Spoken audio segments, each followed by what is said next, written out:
स्वागत है सभी प्यारे प्यारे बच्चों का। हम पढ़ रहे थे चैप्टर 3 ऑफ क्लास 10th जिसका नाम है मेटल्स एंड नॉन मेटल्स, जिसमें हमने सबसे पहले पढ़ा मेटल्स और नॉन मेटल्स की फिजिकल प्रॉपर्टीज। फिर हमने पढ़ी केमिकल प्रॉपर्टीज ऑफ मेटल्स, जिसमें हमने देखा कि किस तरह से मेटल्स ऑक्सीजन के साथ रिएक्ट करते हैं जब एयर में बर्न किया जाता है। फिर हमने देखा कि जब मेटल्स है वो वाटर के साथ कैसे रिएक्ट करते हैं। फिर देखा कि मेटल्स कैसे एसिड्स के साथ रिएक्ट करते हैं। अब आज की वीडियो में हम देखेंगे कि जो मेटल्स है वो नॉन मेटल्स के साथ किस तरह से रिएक्ट करते हैं, कैसा बॉन्ड बनाते हैं और किस तरीके का कंपाउंड बनाते हैं। तो चलिए शुरू करते हैं। अच्छा, आपने जो है 9th क्लास में पढ़ा होगा एटम्स के बारे में, है ना। और फिर एटम्स में हमने देखा कि जो एटम्स होते हैं वो जब आपस में जुड़ जाते हैं तो क्या बनाते हैं, मॉलिक्यूल बनाते हैं। वो मॉलिक्यूल जब अलग अलग एलिमेंट के हों, वो एटम्स जब अलग अलग एलिमेंट के हों तो क्या कहलाते हैं, कंपाउंड कहलाते हैं, है ना। फिर हमने देखा 4th चैप्टर में कि एटम्स के अंदर क्या होते हैं, इलेक्ट्रॉन्स होते हैं, प्रोटॉन्स होते हैं और न्यूट्रॉन्स होते हैं, है ना। जरूरी नहीं न्यूट्रॉन और प्रोटॉन बराबर हो, लेकिन प्रोटॉन और इलेक्ट्रॉन हमेशा एक एटम के अंदर क्या होते हैं, बराबर होते हैं। प्रोटॉन पे चार्ज होता है पॉजिटिव, इलेक्ट्रॉन पे चार्ज होता है नेगेटिव, और वो बराबर चार्ज आप एक दूसरे को क्या करके न्यूट्रल कर देते हैं, जिससे हमारा एटम भी क्या रहता है, न्यूट्रल रहता है, जिससे हमारा एटम कैसा रहता है, स्टेबल रहता है। लेकिन फिर हमने ये भी देखा था कि जो एटम्स होते हैं उसके चारों तरफ क्या रहती है, जो ऑर्बिट्स रहती है एटम के अंदर, न्यूक्लियस के चारों तरफ, है ना। न्यूक्लियस के अंदर क्या होते हैं, प्रोटॉन और न्यूट्रॉन होते हैं मौजूद, और न्यूक्लियस के चारों तरफ होती है ऑर्बिट्स या शेल कह लो, जिनमें क्या होते हैं, हमारे इलेक्ट्रॉन्स घूमते हैं, है ना, इलेक्ट्रॉन्स प्रेजेंट होते हैं।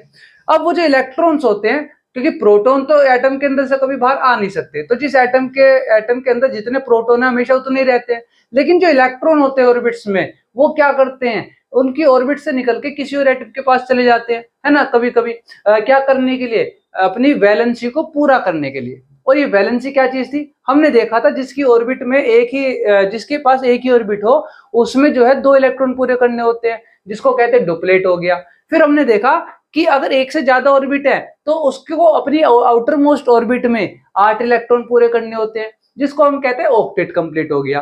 तो कोई भी एटम तभी स्टेबल होता है जब उसका या तो डुप्लेट कंप्लीट हो या ऑक्टेट कंप्लीट हो। अगर कंप्लीट नहीं है तो वो कंप्लीट करने की कोशिश करता है, जिस चक्कर में वो इलेक्ट्रॉन्स को या तो लूज कर देता है या गेन कर लेता है या फिर शेयर कर लेता है। और जितने वो इलेक्ट्रॉन्स लूज करता है या गेन करता है उसी को हम क्या कह देते हैं, उस एटम की वैलेंसी कह देते हैं। जिस भी एलिमेंट का वो एटम है तो उस एलिमेंट की वो वैलेंसी कहलाती है ना। अगर फिर हमने ये भी देखा था चैप्टर क्लास 9th में, चैप्टर 3 में, कि आयंस नाम की कोई चीज होती है ना। जब इलेक्ट्रॉन शेयर क्या करा, लूज करा, तो इलेक्ट्रॉन लूज करने पर उस पर क्या हो गए, पॉजिटिव चार्ज आ गया, है ना। और इलेक्ट्रॉन लूज करने पर पॉजिटिव चार्ज आया तो क्या कहलाया, कैटायन कहलाया, है ना। पॉजिटिव चार्ज, आयन क्या होता है, चार्ज होता है, positive charge negative charge, positive charge को कहते हैं कैटायन, नेगेटिव चार्ज को कहते हैं अनायन। तो ये कह रहा है कि जब एटम ने क्या करा, इलेक्ट्रॉन को लूज करा, उसमें पॉजिटिव चार्ज आया तो वो क्या कहलाया, कैटायन कहलाया।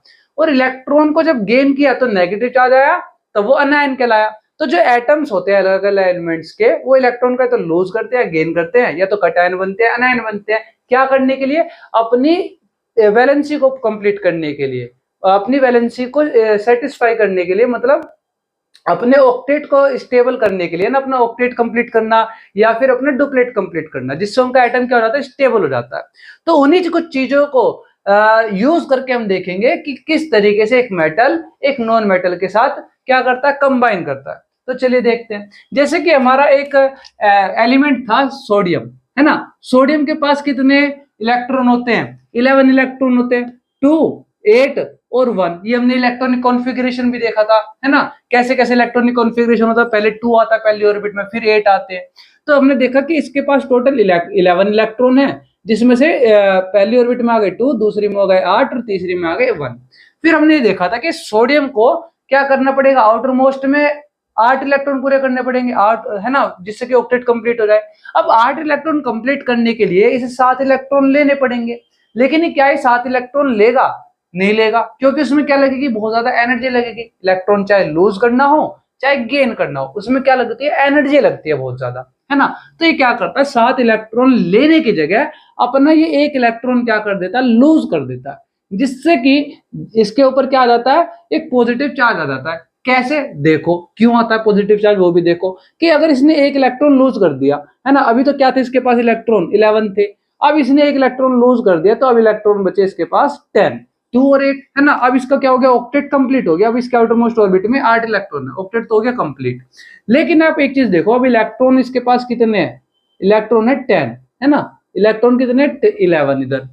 अब यहाँ पे इलेक्ट्रॉन 11 थे, प्रोटॉन भी कितने थे 11 थे, यहाँ पर प्रोटॉन कितने हैं, यहाँ पर प्रोटॉन अभी भी 11 है, क्योंकि प्रोटॉन कभी भी एटम के अंदर से नहीं जाते बाहर है ना, जिस उसके न्यूक्लियस से बाहर कभी प्रोटॉन निकल ही नहीं सकते किसी भी एटम के। तो ये कह रहा है जब इधर भी प्रोटॉन 11, इधर भी प्रोटॉन 11, इधर भी चार्ज पॉजिटिव कितना, पॉजिटिव के 11, इधर भी चार्ज पॉजिटिव कितना, पॉजिटिव का 11, इधर इलेक्ट्रॉन भी 11 थे तो माइनस का 11, लेकिन इधर इलेक्ट्रॉन कितने रह गए 10, तो माइनस का क्या हो गया 10, क्योंकि इलेक्ट्रॉन पर चार्ज आता है माइनस है ना। अब ये तो आपस में क्या हो गए थे, कैंसिल आउट हो गए थे, टोटल चार्ज इस एटम पर क्या था, 0 था। लेकिन इसके एक एटम के ऊपर चार्ज अब क्या आ जाएगा, देखो पॉजिटिव प्लस माइनस माइनस होता है, माइनस करेंगे 11 में से 10 गए, 10 आया, 11 में से 10 गए 1 आया है ना। और जब 11 में से 10 गए 1 आया तो इस पर चार्ज कौन सा आएगा, क्योंकि बड़ी वैल्यू 11 है तो इस पर क्या लगा हुआ है, पॉजिटिव सिंबल लगा हुआ है, तो इस पर चार्ज आ जाएगा पॉजिटिव, जिस वजह से इसके ऊपर कैसा चार्ज आता है, पॉजिटिव चार्ज आ जाता है। ठीक है, वही अगर हम देखें एक ये तो थी इलेक्ट्रॉन गेन करने की टेंडेंसी, लूज करने की टेंडेंसी। अगर हम देखें इलेक्ट्रॉन गेन करने की टेंडेंसी, जैसे कि हमारा क्लोरीन है ना, क्लोरीन पर कितने इलेक्ट्रॉन होते हैं, 17 इलेक्ट्रॉन होते हैं ना, 17 इलेक्ट्रॉन होते हैं क्लोरीन पर। और पहली ऑर्बिट में कितने आएंगे 2, फिर कितने आएंगे 8, फिर कितने आएंगे 7। अब ये कह रहा है इसको आउटर मोस्ट ऑर्बिट में 7 है। अब ये क्या करेगा, क्योंकि एक इलेक्ट्रॉन लेने में कम एनर्जी लगेगी, 7 इलेक्ट्रॉन देने में ज्यादा एनर्जी लगेगी, इसलिए 7 इलेक्ट्रॉन देगा नहीं, ये क्या करेगा, एक इलेक्ट्रॉन ले लेगा किसी से। तो क्या हो जाएगा, जब ये एक इलेक्ट्रॉन ले लेगा तो इसके ऊपर इलेक्ट्रॉन कितने आ जाएंगे, 18 आ जाएंगे है ना। और अब इलेक्ट्रॉन को अगर हम इलेक्ट्रॉन की कॉन्फ़िगरेशन करें तो पहली ऑर्बिट में क्या आए, 2 इलेक्ट्रॉन आए, फिर आए 8, फिर आए, अब पहले 2 आ गए, फिर 8 आ गए, 2 और 8 10, बचे कितने, 8 बचे, आ जाएंगे थर्ड ऑर्बिट में भी कितने, 8 इलेक्ट्रॉन, जिस वजह से इसके आउटर मोस्ट ऑर्बिट में कितने इलेक्ट्रॉन हो गए, 8 हो गए, और इसका ऑक्टेट भी क्या हो गया, कंप्लीट हो गया था। जैसे इसका ऑक्टेट कंप्लीट हुआ था एक इलेक्ट्रॉन देकर, इसका ऑक्टेट कंप्लीट हुआ एक इलेक्ट्रॉन लेकर, तो इसकी वैलेंसी क्या कहलाई, +1। वैसे तो वैलेंसी कभी पॉजिटिव और नेगेटिव होती नहीं है, पर उनको हम डिनोट कर देते हैं पॉजिटिव और नेगेटिव से, ये दिखाने के लिए कि पॉजिटिव का मतलब उसने एक इलेक्ट्रॉन लूज करा है, और नेगेटिव का मतलब उसने एक इलेक्ट्रॉन गेन करा है। तो दोनों की वैलेंसी 1 1 है, क्यों, क्योंकि उसने एक इलेक्ट्रॉन दिया है तो इसकी वैलेंसी 1, उसने एक इलेक्ट्रॉन लिया है तो उसकी वैलेंसी 1। लेकिन नेगेटिव क्यों लगाया, क्योंकि उसने गेन किया है। इधर पॉजिटिव क्यों लगाया, क्योंकि उसने लूज किया है। ठीक है, अच्छा इधर गेन करने पे नेगेटिव क्या है, देखो इधर इलेक्ट्रॉन 17 है और प्रोटॉन भी कितने हैं 17 है, तो माइनस का ही 17 है और पॉजिटिव का ही 17 है, जिससे अभी तो चार्ज की कैसा था इस पे 0, लेकिन जब इसने एक इलेक्ट्रॉन क्या कर लिया, गेन कर लिया, तब इस पर इलेक्ट्रॉन कितने आ गए, 18 आ गए, और प्रोटॉन तो अभी भी 17 ही है, क्योंकि प्रोटॉन के नंबर ऑफ प्रोटॉन्स जो है किसी भी एटम के वो चेंज नहीं होते, क्योंकि प्रोटॉन्स हमेशा न्यूक्लियस के अंदर रहते हैं और वो बाहर कभी भी नहीं आते। तो प्रोटॉन तो अभी भी पॉजिटिव के कितने हैं 17 ही हैं, लेकिन इलेक्ट्रॉन अब कितने हो गए, माइनस के 18 हो गए। अब वही पॉजिटिव प्लस माइनस माइनस, ठीक है, माइनस करेंगे 18 में से 17 गए 1, अब बड़ी वैल्यू कौन है 18, तो कैसा आएगा, उसका सिंबल आ जाएगा माइनस, तो -1, जिस वजह से इसके ऊपर कैसा चार्ज आता है, माइनस का चार्ज आ जाता है। तो ये क्या कहलाया, माइनस चार्ज आने की वजह से ये क्या कहलाया, एनायन कहलाया। ये पॉजिटिव चार्ज आने की वजह से क्या कहलाया, कैटायन कहलाया। ठीक है, ये क्लियर है ना किस तरीके से क्यों इन्होंने इलेक्ट्रॉन्स को शेयर करे, क्योंकि इसके पास ये इलेक्ट्रॉन गेन लूज करा, इलेक्ट्रॉन गेन करा, क्योंकि इनके पास नंबर ऑफ इलेक्ट्रॉन्स इतने होते हैं, ये हमें याद रखना पड़ेगा। इसके लिए मैंने एक अलग से पूरी वीडियो बनाई हुई है ना, जिसमें हमने देखा कि पीरियडिक टेबल में जो ग्रुप 1 होते हैं उन सबकी आउटर मोस्ट ऑर्बिट में एक इलेक्ट्रॉन होता है, तो वो सब एक इलेक्ट्रॉन को लूज करते हैं। ठीक है, ये भी हमारा ग्रुप 1 में ही आता है। तो ग्रुप 1 वाले सारे एलिमेंट्स क्या करते हैं, एक इलेक्ट्रॉन को लूज करते हैं, हाइड्रोजन को छोड़ के, वो एक इलेक्ट्रॉन लूज भी कर सकता है और एक इलेक्ट्रॉन गेन भी कर सकता है। लेकिन बाकी सारे जो है नीचे के, वो एक इलेक्ट्रॉन को लूज करते हैं, और फिर उनके आउटर मोस्ट ऑर्बिट में 8 इलेक्ट्रॉन पूरे हो जाते हैं, तो उनका एटम जो स्टेबल हो जाता है और ऑक्टेट कंप्लीट हो जाता है ना, एक इलेक्ट्रॉन लूज करके, जिस वजह से उनकी वैलेंसी कह देते हैं +1। वहीं ग्रुप 2 वाले जो होते हैं वो 2 इलेक्ट्रॉन होते हैं उनका आउटर मोस्ट ऑर्बिट में, यहाँ एक था भी, उनके 2 होते हैं, जिस वजह से वो दोनों इलेक्ट्रॉन अपने जो है क्या कर देते हैं, लूज कर देते हैं। जैसे मान लो मैंने ले लिया बी ले लिया मैंने, ठीक है, बी के पास इलेक्ट्रॉन होते हैं कितने, 4, ठीक है, 4 इलेक्ट्रॉन होते हैं और 4 ही कितने हुए इसके पास, प्रोटॉन हुए, है ना। लेकिन अच्छा जब मैं इसका इलेक्ट्रॉनिक कॉन्फ़िगरेशन करूंगा तो कैसे होएगा, 2 पहली ऑर्बिट में, दूसरी ऑर्बिट में भी 2। अब पहली में तो 2 होना चाहिए, हो गया, लेकिन दूसरी ऑर्बिट में तो हमारे कितने इलेक्ट्रॉन होने चाहिए, 8 इलेक्ट्रॉन होने चाहिए, कितने, 2, तो 6 इलेक्ट्रॉन लेगा तो बहुत ज्यादा एनर्जी लगेगी। लेकिन ये क्या करेगा, ये 6 इलेक्ट्रॉन लेने की जगह 2 इलेक्ट्रॉन दे देगा, जिस वजह से अब इस बेरिलियम के पास जो है कितने इलेक्ट्रॉन बचे हैं, 2 इलेक्ट्रॉन लूज करके अब इलेक्ट्रॉन बचे हैं 2, ठीक है। और तो जिस वजह से इलेक्ट्रॉनिक कॉन्फ़िगरेशन क्या रह गया, 2 रह गया, है ना, 2 रह गया। तो जिस वजह से इसका डुप्लेट क्या हो गया, अब कंप्लीट हो गया, क्योंकि पहली ऑर्बिट है और पहली ऑर्बिट में 2 ही होने चाहिए, तो डुप्लेट कंप्लीट हो जाता है। तो इसका डुप्लेट कंप्लीट हो गया, पहले में 2 हो गए तो डुप्लेट कंप्लीट, उससे बाद की कोई भी हो तो 8 पूरे होने पे ऑक्टेट कंप्लीट। देखो ये कह रहा अब इलेक्ट्रॉन तो इसमें 2 हो गए, लेकिन प्रोटॉन तो वही जो 4 थे वही 4 रहेंगे, जिस वजह से 4 इस पे क्या है, अब प्रोटॉन है, और लेकिन इलेक्ट्रॉन कितने हैं, -2, जिस वजह से प्लस माइनस माइनस होकर 4 में से 2 गए 2, सिंबल कौन है, ये वाला लगेगा, तो इसकी वैलेंसी क्या कहलाई, +2 कहलाई, है ना। और इसका अगर हम देखें तो इधर +4 और -4 कैंसिल होकर क्या हो रहा था, 0 हो रहा था, जब तक कि इसने इलेक्ट्रॉन को लूज नहीं करा था। लेकिन जैसे इसने इलेक्ट्रॉन लूज करा तो इसकी वैलेंसी क्या हो गई, +2। तो ग्रुप 2 वालों की सबकी वैलेंसी क्या हो गई, +2 हो गई। वही ग्रुप 13 वालों की सबकी वैलेंसी क्या होती है, +3 होती है। कौन है हमारे ग्रुप 13 में, बोरोन वगैरह, ये बैंगन, आलू, गाजर, इन थैला, ये इस तरीके से कुछ ट्रिक्स होती है जिससे हम एलिमेंट्स याद कर सकते हैं वो किस ग्रुप में और क्या उनकी वैलेंसी है, क्योंकि कितने नंबर ऑफ इलेक्ट्रॉन्स है उनके पास वो पता लग जाएगा और उससे से उनकी वैलेंसी पता लग जाएगी।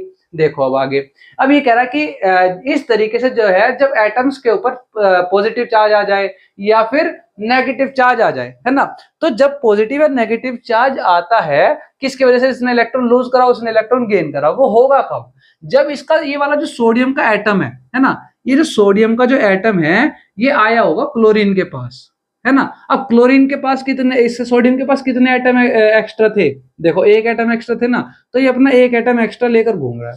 और क्लोरीन के पास कितने इलेक्ट्रॉन थे, 7 इलेक्ट्रॉन थे, तो ये 7 इलेक्ट्रॉन लेके घूम रहा था। तो जैसे ये पास में आएंगे तो ये क्या कहेगा इससे कि तेरे पास एक इलेक्ट्रॉन एक्स्ट्रा, अगर तू ये इसे हटा देगा तो तू भी स्टेबल हो जाएगा, मेरे पास एक की कमी है, मैं एक इलेक्ट्रॉन ले लूंगा तो मैं भी स्टेबल हो जाऊंगा। तो ये क्या करता है, ये अपना एक इलेक्ट्रॉन इसको दे देता है, 1 2 3 4 5 6 7, अभी 7 इलेक्ट्रॉन है इसके पास। तो क्या होगा फिर उसके बाद ये एक इलेक्ट्रॉन अपना इसे दे देगा, तो Na के ऊपर कैसा चार्ज आ जाएगा, पॉजिटिव चार्ज आ जाएगा, जैसे इसने अपने एक इलेक्ट्रॉन इसे दिया।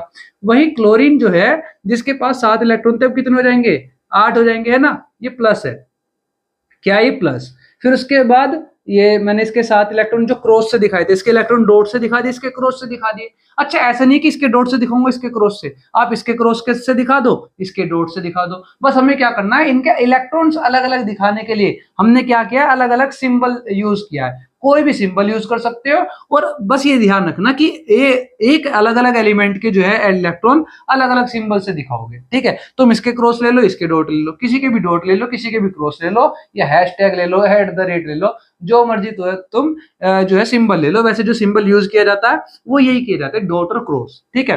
तो 2 इलेक्ट्रॉन इसके ये हो गए, 2 इलेक्ट्रॉन इसके ये हो गए, 2 ये हो गए, एक इलेक्ट्रॉन इसके पास अपना खुद का था क्रॉस, ठीक है। लेकिन जो इसका एक डॉट था वो भी अब कहां गया, इसके पास आ गया, जिस वजह से उसके ऊपर चार्ज आ गया नेगेटिव। अब आपने एक चीज देखी होगी, जैसे मैग्नेट में होता है, नॉर्थ पोल साउथ पोल से जुड़ गया, है ना, क्यों, क्योंकि अपोजिट पोल एक दूसरे को क्या कर रहे हैं, अट्रैक्ट कर रहे हैं। लेकिन नॉर्थ पोल को क्या करेगा, रिपेल करेगा, साउथ पोल को रिपेल करेगा, क्योंकि सेम पोल क्या करते हैं, रिपेल करते हैं, और अपोजिट पोल क्या करते हैं, अट्रैक्ट करते हैं। तो पॉजिटिव नेगेटिव एक दूसरे को क्या करेंगे, अट्रैक्ट करेंगे। पॉजिटिव के पास जाएगा तो रिपेल करेगा, नेगेटिव के पास जाएगा तो रिपेल करेगा। लेकिन अगर पॉजिटिव और नेगेटिव एक दूसरे के पास आ जाए तो वो क्या करेंगे, एक दूसरे को अट्रैक्ट करेंगे और आपस में क्या करेंगे, ये आपस में जो है जुड़ जाएंगे। क्या करेंगे, आपस में ये जुड़ जाएंगे कुछ इस तरीके से, ठीक है। और ये जो जुड़ेंगे ना आपस में, ये किस वजह से जुड़ रहे हैं, क्योंकि इस पर पॉजिटिव चार्ज आया, इस पर नेगेटिव चार्ज आया, इलेक्ट्रॉन लेने देने की वजह से, है ना। तो इसीलिए जो इनके बीच में एक फोर्स लग रही है ना, आपस में जुड़ने, आपस में अट्रैक्ट होने की, उस फोर्स को कहते हैं इलेक्ट्रोस्टैटिक फोर्स ऑफ अट्रैक्शन। क्या कहते हैं, इलेक्ट्रोस्टैटिक फोर्स ऑफ अट्रैक्शन। ठीक है, तो इलेक्ट्रोस्टैटिक फोर्स ऑफ अट्रैक्शन से जुड़े आपस में, और जब बॉन्ड बना है इनके आपस में, ये आपस में जुड़े और इनके बीच में एक बॉन्ड बना। वो बॉन्ड क्यों बना? क्योंकि क्या बन गए? आयंस बन गए। क्या बन गए? आयंस बन गए। इनमें एक तो है कटायन, है ना, और एक क्या है? अनायन। तो एक है कटायन, एक है अनायन। ये कटायन और अनायन आपस में जुड़े आयंस की वजह से, है ना, आयंस बने तभी आपस में जुड़े। जिस वजह से जो इनके बीच में बॉन्ड बना ना, एक वो जो जुड़ाव बना, एक उस जुड़ाव को, उस बॉन्ड को क्या कहते हैं? आयनिक बॉन्ड कहते हैं। क्या कहते हैं? Ionic bond.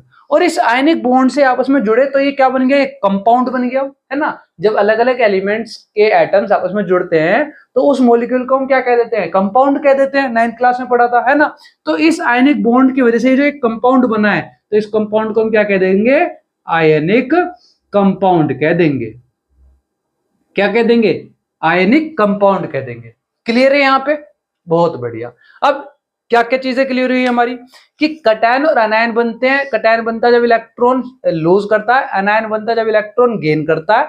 और जब ये ऐसे कटायन और अनायन आपस में पास आ जाते हैं तो इनके बीच में इलेक्ट्रोस्टैटिक फोर्स ऑफ अट्रैक्शन लगती है, जिस वजह से एक बॉन्ड बनता है। उस बॉन्ड को कहते हैं आयनिक बॉन्ड, क्योंकि एक कटायन और एक अनायन है और दोनों ही क्या है? ये आयंस है, जिस वजह से इसको कह दिया आयनिक बॉन्ड। और इस आयनिक बॉन्ड की वजह से जो आपस में जुड़ रहे हैं, कंपाउंड बना रहे हैं, इसको हम क्या कह रहे हैं? आयनिक कंपाउंड कह रहे हैं। जिस आयनिक बॉन्ड की वजह से कंपाउंड बना तो कह दिया आयनिक कंपाउंड।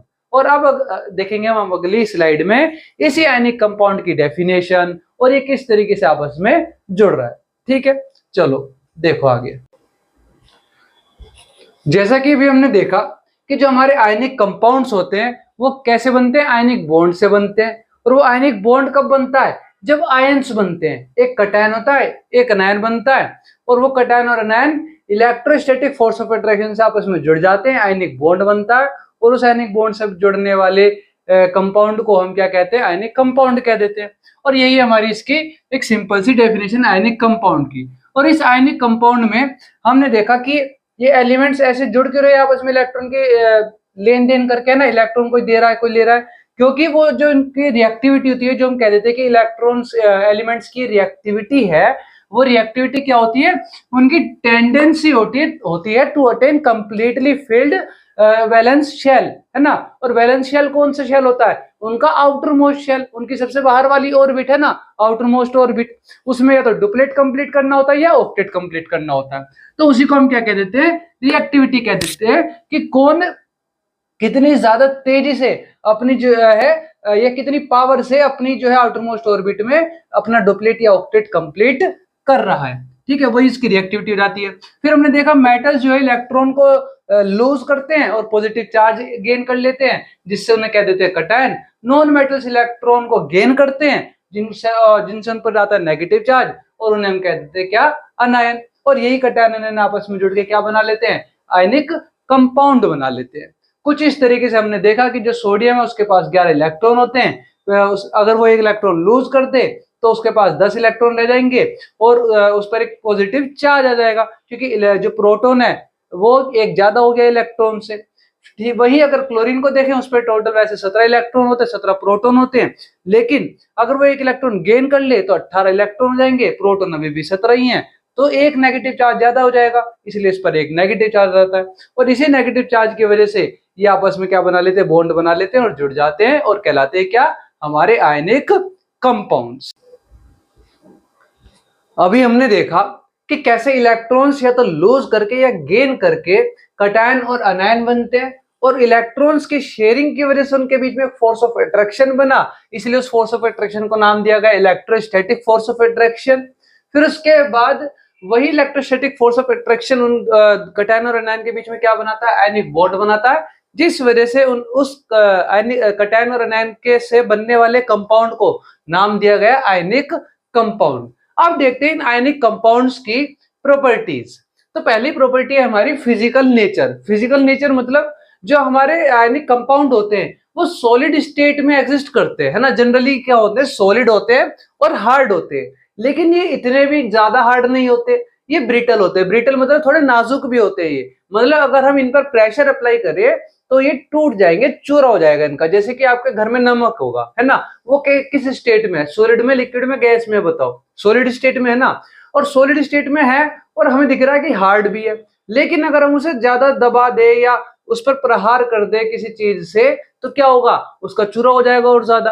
तो ये कह रहा है कि जो हमारे आयनिक कंपाउंड्स होते हैं ये सॉलिड और हार्ड तो होते हैं पर साथ में ब्रिटल भी होते हैं, मतलब प्रीसीज में ब्रेक हो जाते हैं अगर हम उन पर क्या लगाएं, प्रेशर अप्लाई करें। तो ये तो थी हमारी पहली प्रॉपर्टी। इसके बाद अगली प्रॉपर्टी कह रहा है मेल्टिंग पॉइंट और बॉइलिंग पॉइंट। तो ये कह रहा है जो मेल्टिंग पॉइंट मतलब एक ऐसा टेम्परेचर का पॉइंट जिस पे जाके कंपाउंड क्या हो जाएंगे, मेल्ट हो जाएंगे, पिघलना शुरू हो जाएंगे। और बॉइलिंग पॉइंट मतलब एक ऐसा टेम्परेचर का पॉइंट जिस पॉइंट पर जाकर क्या हो जाएंगे, ये बॉइल होना शुरू हो जाएंगे। तो इनका बॉइलिंग पॉइंट और मेल्टिंग पॉइंट क्या होता है, यानी कंपाउंड्स का हाई होता है, क्योंकि ये जो हमारी इलेक्ट्रोस्टैटिक फोर्स ऑफ अट्रैक्शन है ये एक स्ट्रॉन्ग फोर्स है अट्रैक्शन की, जिस वजह से इनका मेल्टिंग पॉइंट और बॉइलिंग पॉइंट कैसा रहता है, हाई रहता है। ठीक है, high melting point and boiling point, जिसको क्योंकि इनका जो बीच में जो बॉन्ड है उसे तोड़ना कैसा रहता है, थोड़ा सा मुश्किल है, तो उसमें एनर्जी अच्छी खासी लगती है इनके बीच के बॉन्ड को तोड़ने की, जो कि कौन सा बॉन्ड है, इलेक्ट्रोस्टैटिक फोर्स ऑफ अट्रैक्शन। ठीक है, फिर उसके बाद है सोल्यूबिलिटी। सोल्यूबिलिटी मतलब जैसे कि सोल्यूबल है ना, जो हमारे आयनिक कंपाउंड्स हैं ये सोल्यूबल है या नहीं है। तो हम सभी को पता है कि हम नमक वगैरह को बड़ी आसानी से पानी में घोल सकते हैं, चीनी को भी, है ना। तो हमारी जो आयनिक कंपाउंड्स होते हैं उसी तरह पानी में जो है सोल्यूबल रहते हैं, मतलब इन्हें हम वाटर में क्या कर सकते हैं, डिसोल्व कर सकते हैं, है ना। तो ये क्या हुए, वाटर में तो सोल्यूबल हुए हमारे आयनिक कंपाउंड, लेकिन जो हमारे आयनिक कंपाउंड्स है ये कुछ सॉल्वेंट्स में सोल्यूबल नहीं होते, जैसे कि कैरोसिन ऑयल। कैरोसिन ऑयल पर याद है ना, जिसमें हम सोडियम और पोटेशियम को स्टोर करके रखते हैं, तो उस कैरोसिन ऑयल में या फिर पेट्रोल में ये हमारे आयनिक कंपाउंड्स सोल्यूबल नहीं है, मतलब उनमें घुलते नहीं है, उनमें डिसॉल्व नहीं होते। तो आप अगर ट्राई करना चाहो तो करना है, जैसे पानी लिया उसमें आपने घर पे रखा टेबल साल्ट अपना, उसमें डिसॉल्व कर लिया, हो जाएगा रस आसानी से वाटर में, है ना। लेकिन थोड़ा सा पेट्रोल लेना या अगर ऑयल रखा हो तो वो लेना और ट्रांसपेरेंट कंटेनर में लेना किसी, और उसमें डिसॉल्व करके देखना, वो उसमें डिसॉल्व ही नहीं होगा। इसका मतलब क्या हुआ कि हमारे जो ये केरोसिन ऑयल वगैरह और जो पेट्रोल होते हैं सोलवेंट्स, इनमें हमारा जो सोल्यूट है आयनिक कंपाउंड वो डिसॉल्व नहीं होगा। फिर उसके बाद कह रहा है कंडक्शन ऑफ इलेक्ट्रिसिटी। तो इलेक्ट्रिसिटी कंडक्ट करने वाले को हम क्या कह देते हैं, कंडक्टर ऑफ इलेक्ट्रिसिटी कह देते हैं, है ना। तो ये कह रहा है जो आयनिक कंपाउंड्स हैं हमारे ये इलेक्ट्रिसिटी कंडक्ट कर सकते हैं, लेकिन अगर ये मोल्टन स्टेट में हो तो। मोल्टन स्टेट मतलब ये लिक्विड स्टेट में हो तो, जैसे हमने नमक है हमारा, है ना, मैंने क्या किया, इस पूरी टेबल पे यहाँ पर नमक बिखेर दिया, है ना, फैला दिया पूरा। तो क्या करूंगा मैं, एक साइड पे नमक पर करंट का तार लगाऊंगा और मैं दूसरे साइड नमक पर क्या लगाऊं, वो फिंगर लगाऊं अपनी, तो क्या मुझे करंट लगेगा, नहीं लगेगा जब तक वो सॉलिड स्टेट में। क्यों, क्योंकि सॉलिड स्टेट में इनके जो आयंस हैं वो फ्रीली मूव नहीं कर सकते, है ना, जिसका जो आयन जहां पर बाउंडेड है वो वहीं रहेगा। लेकिन जैसे ये लिक्विड स्टेट में आते हैं, मैंने नमक को पानी में डाला, तो क्या होगा, उसमें के जो आयंस होंगे वो फ्रीली मूव कर रहे होंगे इधर उधर से। और जब इलेक्ट्रिसिटी कंडक्ट होती है ये किस कारण हो पाती है, आयंस की वजह से ही तो हो पाती है। जो भी हमारे मेटल्स वगैरह है जो गुड कंडक्टर ऑफ इलेक्ट्रिसिटी है, वो इलेक्ट्रिसिटी को क्यों कंडक्ट कर पा रहे हैं, क्योंकि उनमें आयंस जो है वो फ्रीली मूव कर रहे हैं, है ना, उनके अंदर फ्री आयंस है। तो वही काम हमें यहाँ पर देखने को मिलता है कि आयनिक कंपाउंड जब एक्वस सॉल्यूशन में होंगे, है ना, लिक्विड स्टेट में होंगे, तब वो जो है, या फिर कहूंगा मोल्टन स्टेट, पिंगली स्टेट में होंगे, तब जो है वो इलेक्ट्रिसिटी को कंडक्ट कर सकते हैं, क्योंकि उस स्टेट में, उस फॉर्म में उनमें आयंस फ्रीली मूव कर सकते हैं। लेकिन सॉलिड स्टेट में आयनिक कंपाउंड्स सॉलिड स्टेट में इलेक्ट्रिसिटी को कंडक्ट नहीं कर सकते। क्यों, क्योंकि उस स्टेट में उनके आयंस जहां बाउंडेड है वहीं रहते हैं, वो फ्रीली मूव नहीं कर सकते एक जगह से दूसरी जगह। वो फ्रीली मूव करेंगे तभी तो इलेक्ट्रिसिटी को लेकर जाएंगे, कंडक्ट करेंगे। ठीक है, तो ये तो थी हमारी प्रॉपर्टीज ऑफ आयनिक कंपाउंड्स। अब अगली वीडियो में हम पढ़ेंगे कि हमारे मेटल्स को किस तरीके से एक्सट्रैक्ट किया जा सकता है और एनरिच किया जा सकता है, मतलब प्योरीफाई किया जा सकता है। धन्यवाद।